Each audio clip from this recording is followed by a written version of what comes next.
On va prendre Valérie Pécresse. On l'écoute. Des valeurs d'autorité, de liberté et de travail était la solution pour redonner à notre pays la force et la prospérité qu'il mérite et aux Françaises et aux Français une vie meilleure. J'ai dû batailler sur deux fronts, contre le camp du président sortant et contre celui des extrêmes, alliés en la circonstance pour diviser et battre la droite républicaine. Malgré la passion qui m'anime, malgré la qualité de notre projet, je n'ai pas réussi, dans cette campagne atrophiée et en l'absence de vrais débats, à me délivrer de cet étau et à vous convaincre. Ce soir, le réflexe du vote utile a joué à plein et le peuple de France a voté. Et son verdict s'impose à nous. Ce résultat est évidemment une déception personnelle et collective.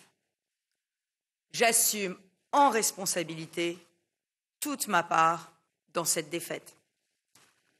À toutes celles et tous ceux qui m'ont fait l'honneur de leur vote, dans l'Hexagone, Outre-mer et à l'étranger, je veux leur dire ma reconnaissance et que leur soutien est à jamais gravé dans mon cœur. Je veux également remercier l'équipe exceptionnelle de fidélité et d'engagement qui s'est démultipliée partout sur le territoire pour porter haut nos convictions et nos couleurs. Je reste persuadée que notre projet courageux et réformateur est le bon pour la France et pour nos compatriotes. Après un quinquennat de crise, d'immobilisme et de louvoiement, il faut remettre de l'ordre dans le pays. Et il y a tant à reconstruire. Voilà pourquoi la droite et le centre, solidement enracinés dans les territoires, ne doivent rien lâcher, ne pas se diviser, ne pas renoncer à leurs valeurs et mener avec détermination le combat des législatives qui s'annoncent. Le second tour de l'élection présidentielle opposera donc à nouveau Emmanuel Macron et Marine Le Pen. Ce soir, je suis profondément inquiète pour l'avenir de notre pays, alors que l'extrême droite n'a jamais été aussi près de l'emporter. En épargnant au premier tour les extrêmes et en esquivant le débat démocratique, Emmanuel Macron a joué avec le feu et fait prendre un énorme risque à la France. Nous pourrions tous en payer le prix. Vous le savez, j'ai construit mon engagement politique contre les extrêmes, de droite comme de gauche. Je les ai toujours combattus, avec force et constance. Car je crois, comme Jacques Chirac, que tout, dans l'âme de la France, dit non à l'extrémisme. Le projet de Marine Le Pen conduirait le pays à la discorde, à l'impuissance et à la faillite. Sa proximité historique avec Vladimir Poutine la discrédite pour défendre les intérêts de notre pays dans les temps tragiques que nous vivons. Son élection conduirait à l'effacement de la France sur les scènes européennes et internationales.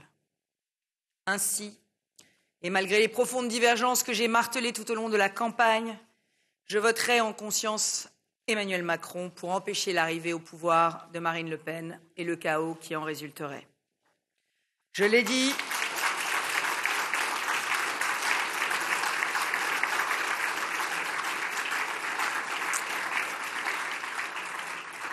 je ne suis pas propriétaire des suffrages qui se sont portés sur mon nom.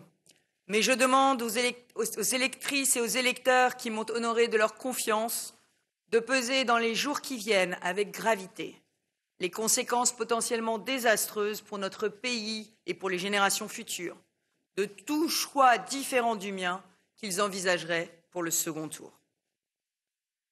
À l'issue de ces mois si intenses, de rencontres, de dialogues dans les villes et les villages qui font la beauté, la diversité et l'identité de notre pays, je veux enfin dire aux Françaises et aux Français que je les aime passionnément, que mon engagement politique est intact et que, pour améliorer leur quotidien et leur destin, je mènerai d'autres combats.